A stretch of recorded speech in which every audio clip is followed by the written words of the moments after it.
Any questions about this so far? It's pretty straightforward. Saturday is the final rounds. So the morning runs a lot like Friday. The pits open at 8, opening ceremonies, then we have the qualifying rounds, they continue. Right about noon, another thing that teams will often do is your winning teams will need to pick alliance partners. So you kind of go out and you scout the other teams, and you sort of, so the members of your team who aren't driving or actively working on the robot, you're sort of gathering intelligence on what the other teams are good at and what they're bad at. And what you're looking for is you're looking for teams that complement your robot's abilities well, right? So, so you need to kind of keep in mind and have a little strategy about how it is that you would pick another team if you were to do well, and also have a notion of if you got picked by another team, who you would think that your best teammate robot would be. Because if at noon we're going to do this thing called alliance selection, and this is the final rounds. The top 8 teams who did the best in those qualifying rounds will get to pick their alliance partners. 24 teams go into the final rounds. That means 28 teams are done, right? Or actually, almost 40 teams will be done if we get 64. So anyway, I'm still getting my head around the numbers. Is that me? Oh, okay. Pager still exists. Cool. So, so once the alliance selections happen, then around 1 o'clock we start the elimination rounds, and it's kind of like the Final Four in basketball or something.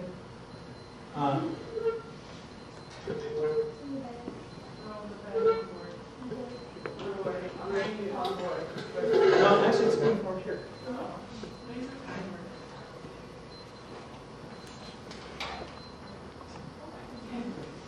Yay! Okay, sorry. I'm easily annoyed. What can I say? So then we have these elimination rounds, and it's sort of a you get to lose twice, or you have to win twice, right? It's the best 2 out of 3, and it's a kind of a standard ladder. The first place team goes against the 8th place team, and you just like basketball, standard sports ladder. And we get all the way down to the final rounds, which should happen somewhere around 4 o'clock, 4:30ish. And then about 4:30, we have the final award ceremony where we award the Chairman's Award and a bunch of the whatever awards are left. And then about 5 o'clock, it's pack it up and go home. Make sense? No glaring questions yet? Anita doing a good job? Or? You did a good job. Amazing. That's so that sort of is kind of in a nutshell what a tour of the regional is sort of like. You can go up on YouTube and you can look for First Robotics Competition, and you can find all sorts of movies, and you can sort of see the imagery of what's happening and what some of the older games look like. Deb and I have no clue what the game is this year. We won't find out until January 3rd. I think there's like 12 people in the world who know what it is, right? And they are very secretive. So, but the game is always shocking and scary on the first day because you go, oh my God, I have no idea how to do that. This is my 9th year and I still feel that way. So basically, the game always involves a ball. No. No? The game. Last year had a ball. The year before that was inner tubes that had to be hung on a rack.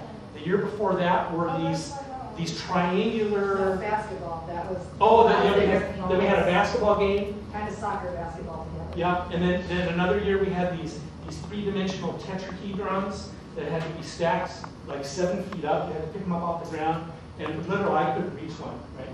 We had to stack them. And the year before that was these blue, big sterilite containers, these big blue boxes, they huge stacks of them, you had to move them around. We had no clue. They come up with something new and shocking every year. One year you actually had to put balls in a basket, and then you had to take the goal structure. You had to drag it out onto a ramp and make the ramp balance. So you had to work together as 6 teams. Actually, it was all 4 teams at the time. All 4 teams worked together to get the thing to balance out there. So the contest was. So we have no idea what the contest is going to be. And usually the last couple seconds are extremely exciting because you'll have this opportunity to get a whole bunch of points at the end, whether it's go up a ramp and get all 3 robots or lift the other robots up. So we have very, very high, what's the word? Yeah. High max finishes. Yes. Yeah. There's always a carrot at the end. Like sometimes you have to pull your robot up and hang off something so that it's completely hanging. Yeah, be on top of something. Pick the other robots up is a great one. Well, yeah. So there's all sorts of really. You never know. So, cheaper question. This is our first year for doing it. So I know how you're not allowed to like destroy the robot, but can you put like some type of defense thing in it? Because I know that I saw something that was slamming into like whatever it was. You're allowed to put a bumper on, and actually they may be required this year again. I don't know. Yeah, we don't do battle bots. No flamethrowers or cattle prods or spewing acid. Even squirting water is not allowed. So. Okay, so